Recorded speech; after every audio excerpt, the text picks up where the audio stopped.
Yes, hello everybody. Welcome back once again to the Dynasty Hotseat. It's the only Dynasty show out there that is certified in.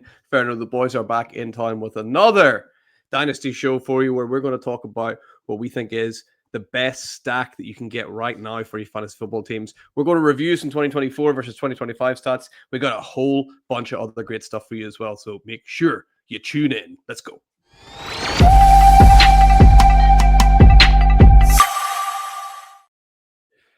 Yes, boys are back in time. We got James and Ali, boys. Great to see you both. Ali, we missed you.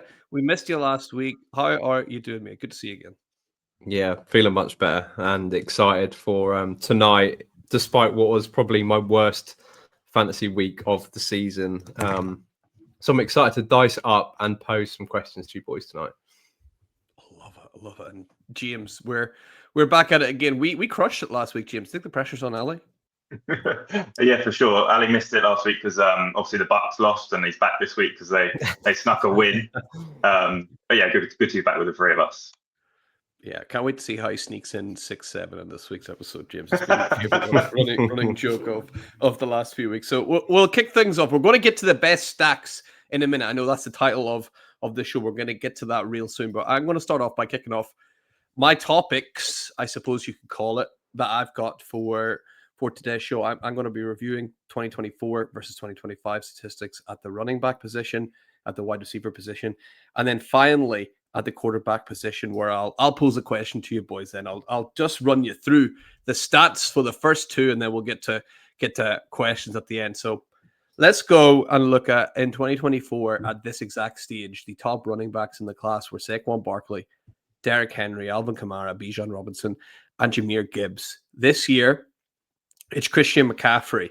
By the way, I know last year we talked about like this revolutionary, unbelievable season that Saquon Barkley was having. Christian McCaffrey having a noticeably better season this year, and no one really talking about it because it's just Christian McCaffrey, and that's just what he does.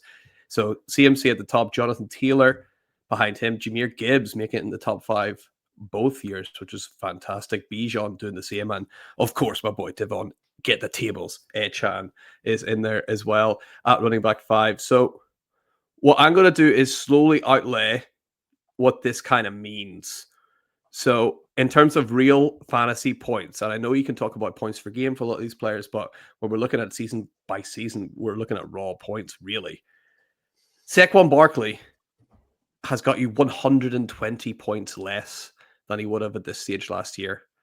Derrick Henry, 75 points less. And Alvin Kamara, I mean, 1,000,000 points less, but even more concerning, 10 points per game less, which is really, really concerning for Alvin Kamara. And for me, boys, it just locks in that phrase of, you can never have too many running backs, because with those 3 players alone, that is a 200-point swing. And I'm in a really close league right now. That trophy you see sitting behind me, that league is as close as I've seen any league ever. And a 200-point swing is the difference between first place and 8th place. So it is absolutely insane just what that little drop in form can do from one year to the other, and how it can really sway your fantasy football teams. I'll pick up on this later when I review the rest of the positions, and I'm going to pass it over to Ali, I believe. And Ali, we're going to talk about the title of this video, which is, what's the best stack in fantasy football right now? Yeah, so I just was thinking to myself this week, what actually is the best stack right now? Because there's not that many elite wide receiver or quarterback wide receiver stacks in fantasy football, and I've got a stack of Mahomes and Patrick Rice, obviously title of this video, and in one of my leagues where I'm absolutely romping at the minute, it's so Patrick Rice has got me giggling, Ali. I've had a week off. Give me some grace. Patrick Mahomes, Rashee Rice. If you didn't know, played for the Kansas City Chiefs, and yeah, I'm absolutely romping to hopefully to victory in this league with those two, because they're on an absolute heater right now. And it just posed the question in my head. And I was trying to think: is this the best stack in fantasy football, not only just for this season? So a couple of questions. So are they the best stack in fantasy football for this season? And then what about for Dynasty? Because they're both, they're not, neither of those are old assets. Patrick Mahomes is now in his 30s, but he's still got a long way to go. And Rashee Rice is 25 years old, so he's right in his prime sort of career. So yeah, I was just thinking, looking at how good exactly are these two, because Patrick Mahomes, he's someone that really did.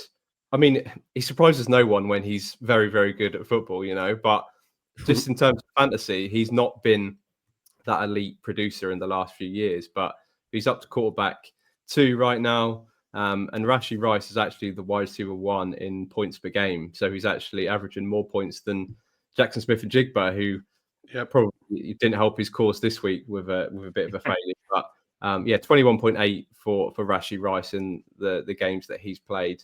And I can't see it. I can't see it stopping either, because the Kansas City Chiefs are in a position they've not been in a long, long time, Mags, and they're fighting for their lives to get into the playoffs, which must be strange being a fan, being in this position, because you just walk that division every single year. What is it, 9 years in a row, 10 years in a row, something like that? 9, I think, yeah. And I think a lot of it is to do with the dominant defense that Spags puts out there. It's not quite been as dominant this year as it has been in the past. And Mahomes sort of last year was just having to not turn the ball over. Did really not have to do too much to get himself to a Super Bowl. Obviously couldn't get over the hump there. But this year it's sort of been put a lot on him. And obviously Rashee Rice, when he's back in the lineup, he's really, really stepped up. And those two are absolutely locked into the Chiefs for the next several years. Rashee Rice has got 1 more year left on his rookie deal. I think he's about to get a bumper payday before he goes into his last year of his contract. And the big thing for Patrick Mahomes, other than the defense not being quite as dominant, is the rushing output has increased, which I didn't see coming because it's not been there for the past few years. But it's really, really increased this year. And he's averaging 5 rushing attempts per game, which it's not massive, but it's 30 yards per game. And that added up is on pace for 500 yards this season, which would smash his all-time high of 389.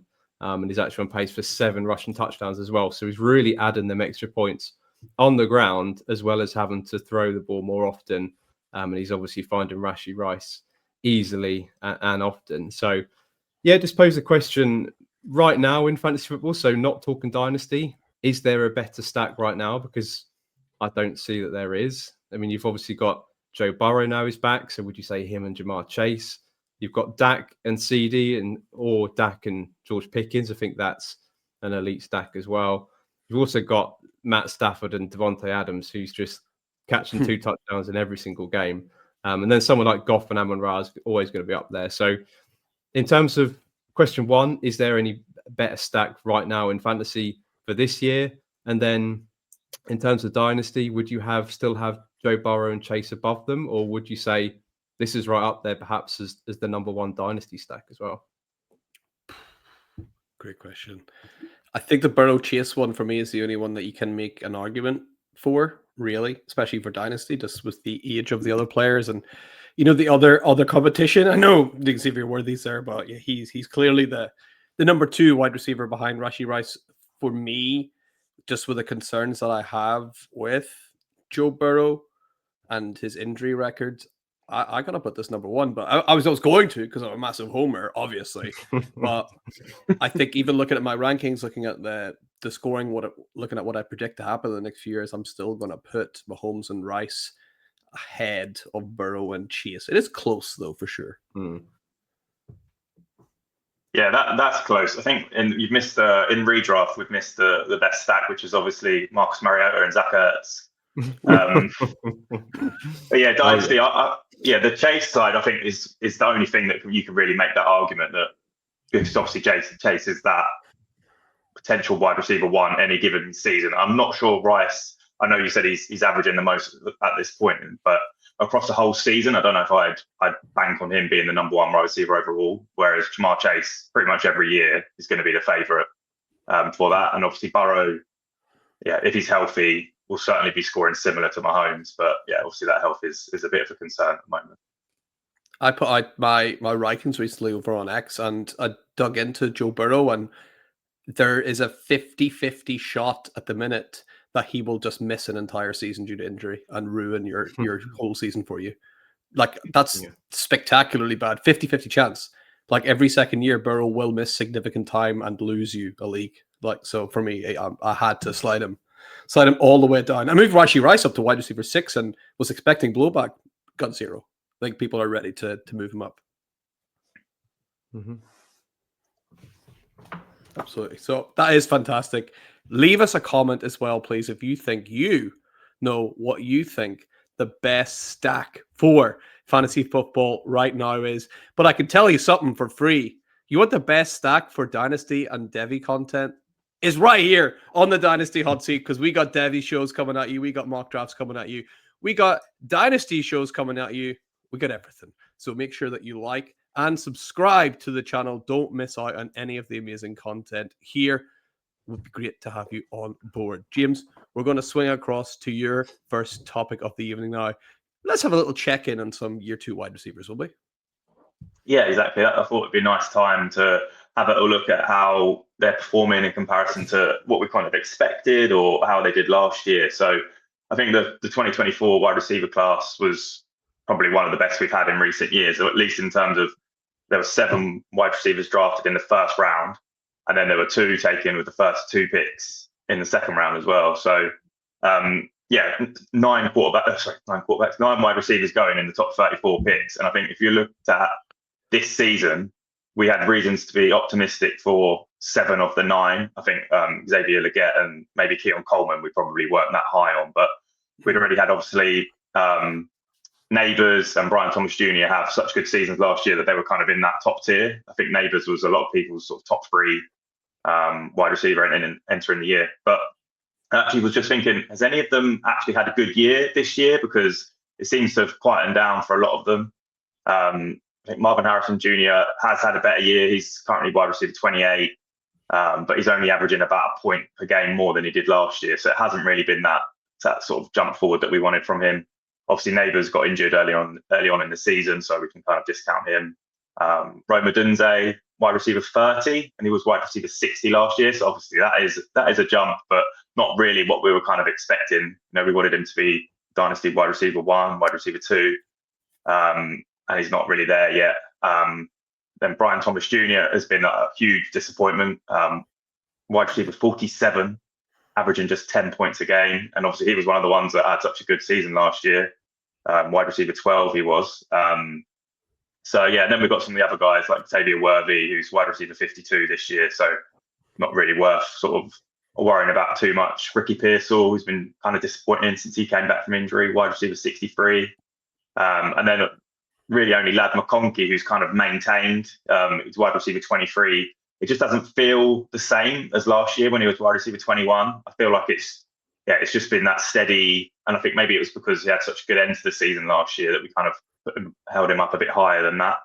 So that just made me think, like, other than Neighbors, really, that we're not really confident in any of these guys. And we were probably thinking that we'd have maybe 4 or 5 of them as sort of top 15, 16 wide receivers. So for you guys, after Neighbors, who would you take in Dynasty? Is there a name that stands out?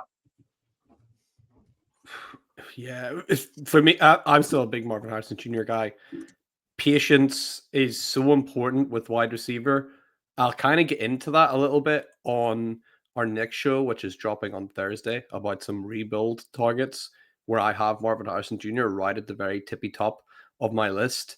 And that's because of an old theory that's kind of been forgotten about. But, if you remember it, you'll remember that it used to take these guys 3 years to do anything. Like, this used to be the normal, where a wide receiver would come in and it took them 3 years to learn an offense, get involved, and then start to produce. This was common. And I'm wondering if we're seeing a slight return to that, or is it that these guys just aren't that good? But I've seen them play in college. These guys are really good. So I think just a bit more patience, take your time. For me, Marvin Harrison Jr. is still an elite asset that you could get for your dynasty teams. Outside of that, like I said, Xavier Worthy is wide receiver 2. Brian Thomas Jr. I still believe in. I like all of these guys still. I'm not going to lie. I still like them all. And we have seen that sneaky uptick that you mentioned, James, which I really like where they are getting slightly better, but maybe not enough that people would fully notice. So I still like them all, but Marvin Harrison top of the list.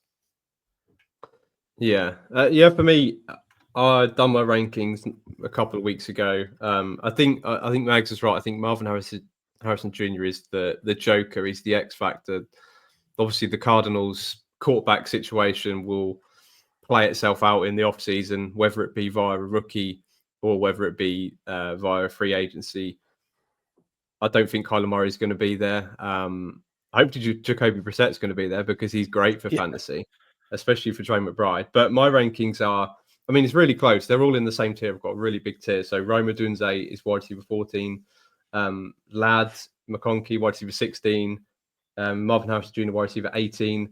And wide receiver 19 is Brian Thomas Jr. So I've got them all in a very similar tier, ranked very similarly. And probably just go for Rome because of the more upside right now. I still project him to be the wide receiver 1 next season, but there's still a lot of mouths to feed there. I think Luther Burden's going to take a stride as well, and so is Colston Loveland. So yeah, give me any of these, and I think that Odunze's got the high ceiling. Ladd is just, I think if you've got someone with a high ceiling, I like having Ladd because of the PPR. He's going to get you X amount of points every single week, and probably not that high ceiling, but I think you have to have a nice mix of people with high ceiling and high floors as well on your team. So it's just Rome Odunze, but yeah, it's really, really interesting subject, and a lot of these are ranked very, very similarly. Yeah, it's still a good class. Still a good class for me for sure. And let's roll back to my topic, which was just reviewing 24 and 25. I'm gonna switch over to the wide receivers. So last year, this exact stage, Jamar Chase, wide receiver 1, Amon-Ra St. Brown at 2, Justin Jefferson at 3. Hey, James, Terry McLaurin was wide receiver 4 this time last year. CeeDee Lamb was wide receiver 5. This year we got Jackson Smith and Jigba. George Pickens, wide receiver 2. Puka Nacua, Amon-Ra St. Brown in there again, and Jamar Chase in there again, just to have a look and see what does that do if you had these 5 guys in your team. What's the points differential? Jamar Chase has got 60 less points. Amon-Ra St. Brown, just to show you the standard that we're going on this year, he's actually, despite moving down 2 spots technically from 2 to 4, he's got 3 more points. So we can see that the wide receivers have been really cooking it this year, because that would have been enough for second place this time last year. Justin Jefferson, 50 points worse off. Terry McLaurin, I mean, we know he's way down the list, but he's still losing 3 points per game, which maybe isn't as bad as you'd think, only 3 points per game, but he's obviously not been on the field the whole time as well. CeeDee Lamb, 50 points worse off. So again, we are seeing that huge points differential, which can make a massive, massive difference. What does this all mean? I'll review it at the end, so make sure you stick around. I'll get to that real soon. Don't worry. But we are going to filter over to James, we're going to filter over to Ali, aren't we, for your second topic, Ali? You're going to talk about some rookie tight ends for us. Yeah, I thought we'd just check back in with some rookie tight ends, because I do think this is a really, really good class, and something we really did need this class to inject into the tight end landscape, because it was becoming rather stale. Last season, if you didn't have Brock Bowers or Trey McBride, you had nobody. So it was really welcome, and we had a few decent performances this week. Harold Fannin catching touchdown, Tyler Warren, Gunnar Helm as well, and I highlight him, that someone that's really come alive in the last couple of games. Well, 3 games actually. In the last 2 especially, he's had seven targets in both of his last 2 outings. I think the last one especially because Alec Ironmanner returned this week, and he still saw 7 targets, and he's actually out targeting Chigakonkwo, which I think is pretty impressive for someone that a lot of people didn't have Gunnar Helm up there, as especially post draft, as someone that they were interested in being on the Titans. Mags, I know you liked him pre-draft especially, but the draft capital and that, nobody was talking about Gunnar Helm, and some people talk about Harold Fannin though, and he's really, really been quite impressive. Another touchdown reception this week. Again, it's not sexy, but it's steady production, and for steady production for a 21-year-old tight end that is extremely athletic, has the production profile that Harold Fannin did out of college, which was insane. I think that's really, really encouraging, especially given how high that his ceiling can be. I think you look at his situation, and again, a bit like Gunnar Helm, he went to the sort of tight end 2 position on the depth chart on a team that was really, really unfashionable in the Cleveland Browns. But I think that his situation can certainly change when you look at David Njoku. I think he's likely to be cut at the end of the season.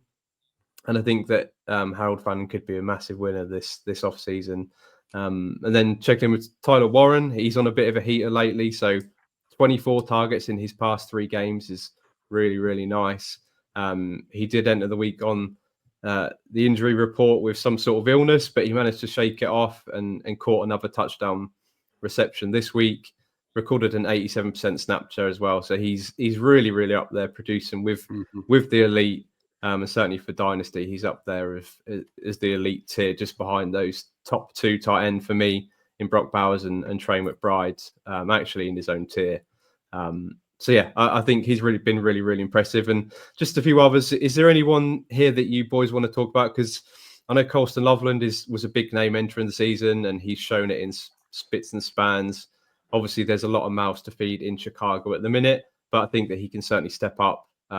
Maybe next season more. And Aronde Gadsden is someone that a lot of people talked about, but he's sort of fallen away slightly in the last few weeks.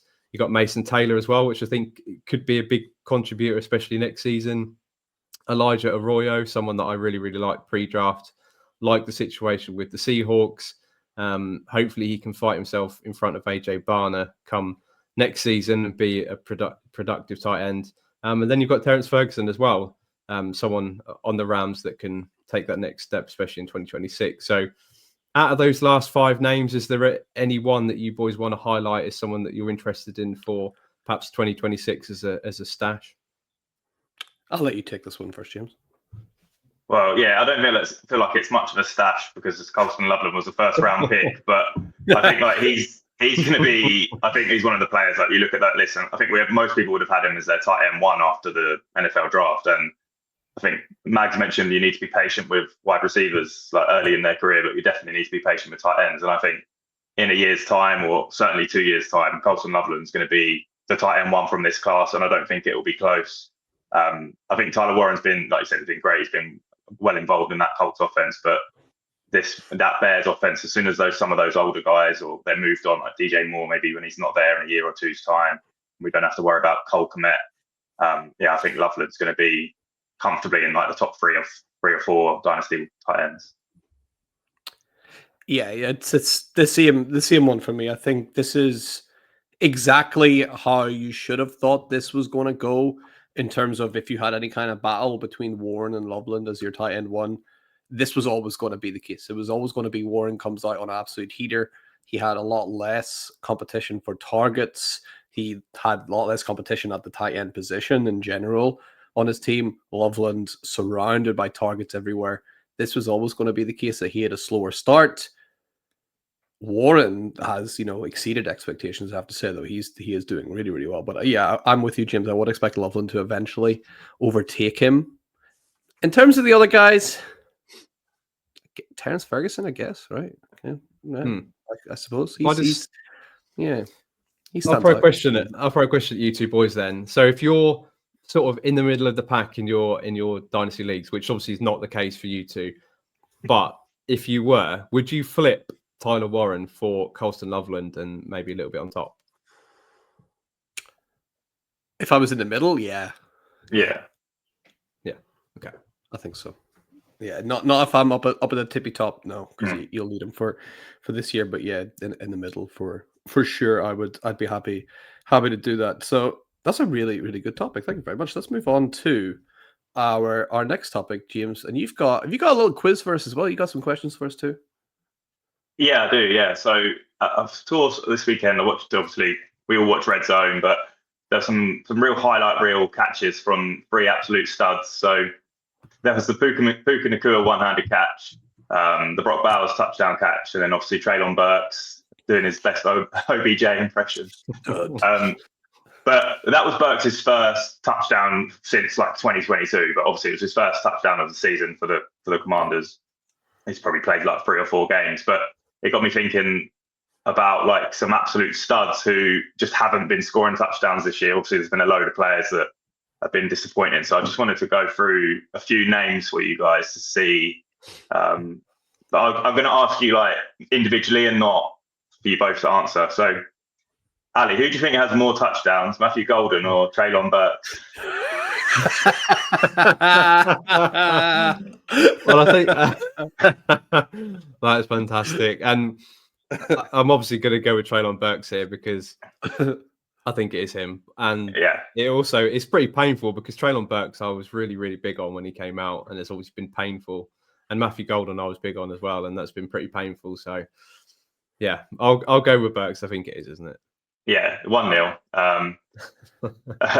These next, most of the next ones are someone they have at least scored some touchdowns. But Mags, who do you think has scored more, Kyle Pitts or Mitchell Evans? The hell is Mitchell Evans? Exactly. They're the same position. I think he's a tight end. Is it the Panthers? I think. Yeah. Right. I did want to shoehorn a joke in about Matthew Golden wearing the number 0 as well in there. There's got to be something there, right? Anyway, surely Kyle Pitts, right? He must have got more than Mitchell Evans. No, 2-1, Mitchell Evans.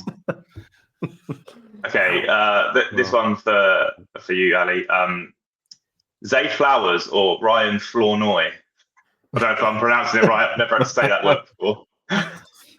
Sounds like a coach, right? Is he one of the coaches? I just picked him because he's had a similar.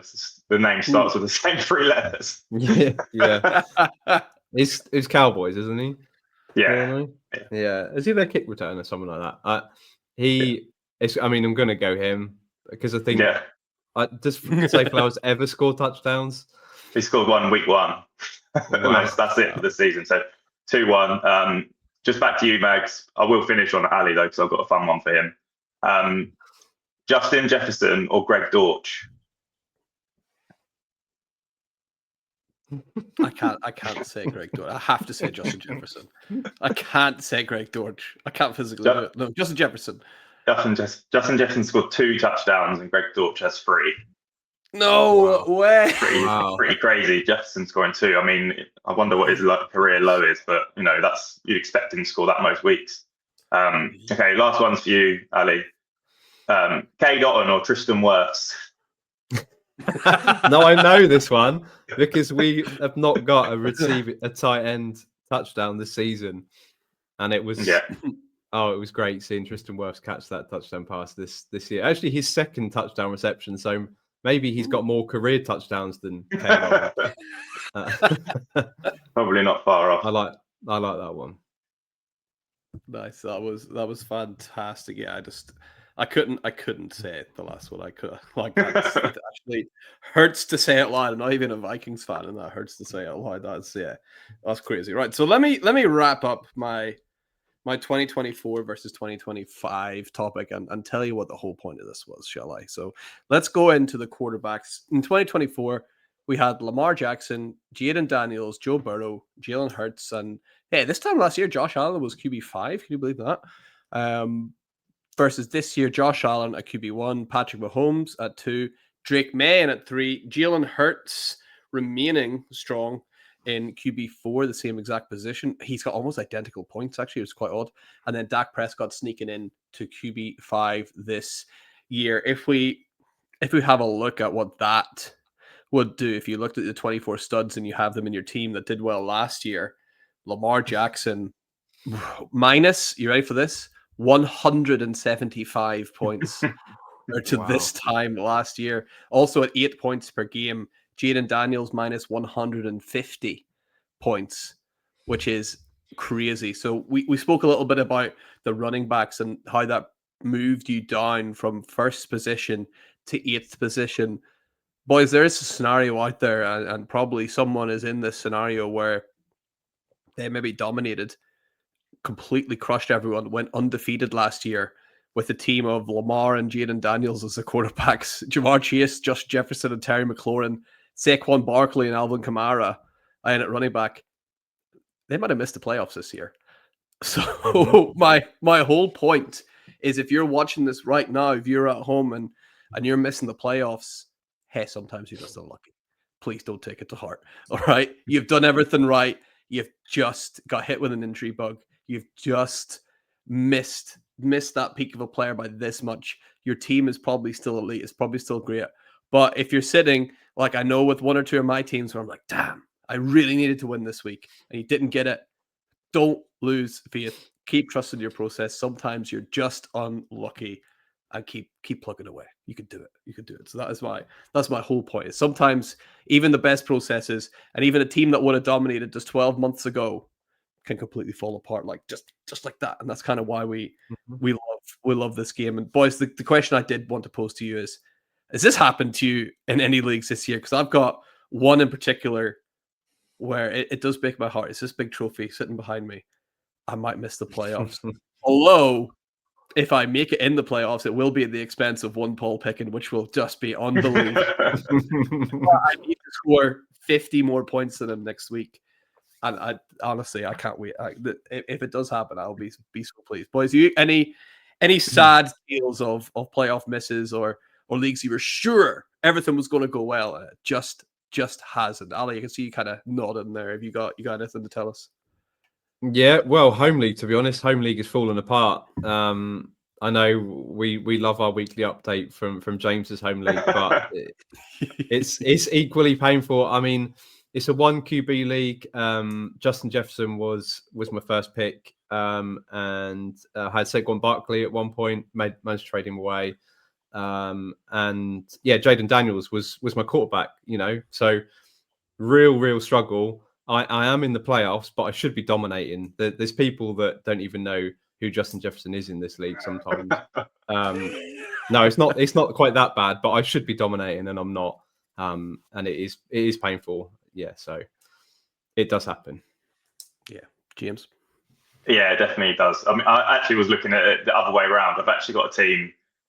I think I beat someone the other week. Anyway, but my running backs are, I think this week I started Tony Pollard and Woody Marks, and I've been trying all season in this league to trade for a running back. And then I ended up beating the guy that was top of the league because Bryce Young got like ridiculous points, right? And I've scraped into the playoffs with those running backs. And I've been thinking maybe I need to trade for a running back. Like I need to try and buy one, but I think maybe I'll just ride that Tony Pollard, Woody Marks, because if it's worked so far, what's the point of overpaying for a running back when I managed to scrape in with those guys?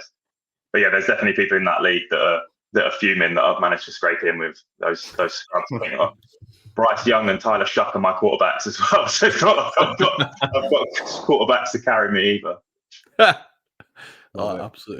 Absolutely love it. Right, let's move on to Ali. You're bringing a bit of a spin-off on everyone's favorite game here, are you? I am, Mags. Yeah, I'm channeling my inner Mags for. We love the segment. Have they scored more points than the leading kicker? But I thought this week, when you look at the fantasy leaders this week, the Seattle Seahawks, I think, are in third or fourth position overall. Their defense and special teams, because they scored 30 points this week. So if you started them in any league, you dominated, you won. So I thought they are the leading point scorers this season for DST.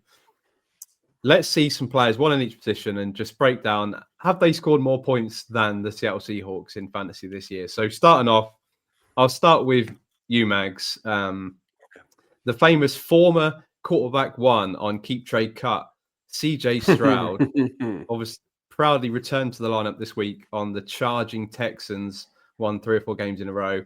But has CJ Stroud scored more points than the Seattle Seahawks?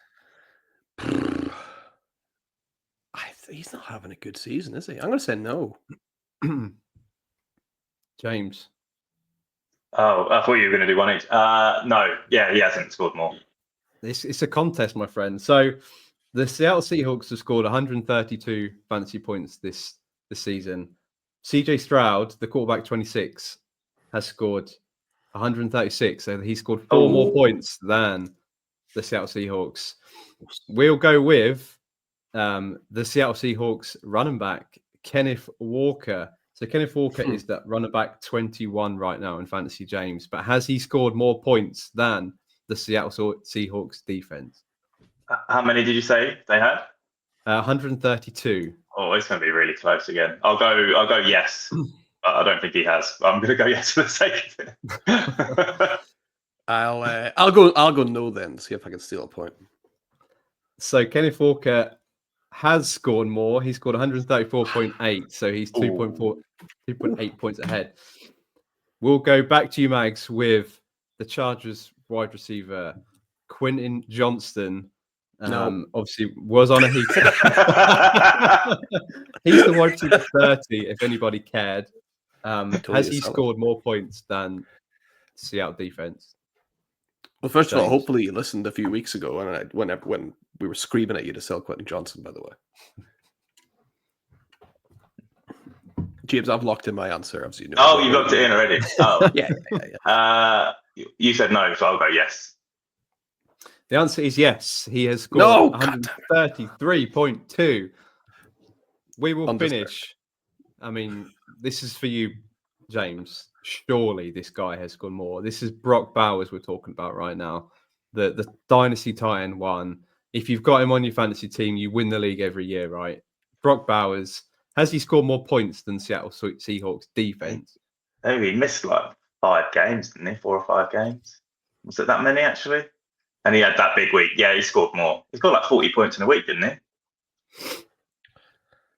I'll have to go no in order to catch up. That's my only tactic. He's the Titan 5 on the season, and he has scored more. It's a full house. They've all scored more. And the reason why I wanted to bring it up was because defense should never be part of a dynasty league. But it wasn't by much. He 138.5, so he's only just ahead. I think I'm in 2 leagues with a defense in it, and yeah, I'd be fuming if I lost to the Seattle Seahawks. Or I'm even more fuming if it's a kicker. The defense I can kind of wrap my head around a little bit.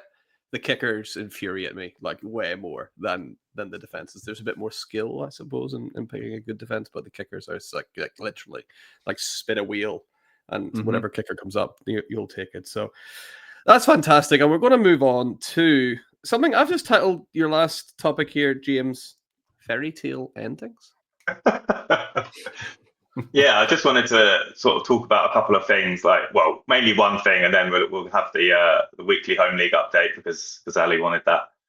But yeah, this is the NFL. There's no such thing as a fairy tale in the NFL. We had an undrafted rookie starting this week against the Seattle Seahawks defense, and everyone was thinking, well, you know, we've had JJ McCarthy for the Vikings. Maybe anyone will be an improvement on that. And Max Brosma did the Sam Darnold thing that we spoke about a couple of weeks ago. 0 touchdowns, 4 interceptions. To quote a namesake of JJ McCarthy's, Mick McCarthy, when we all thought it couldn't get any worse, it can.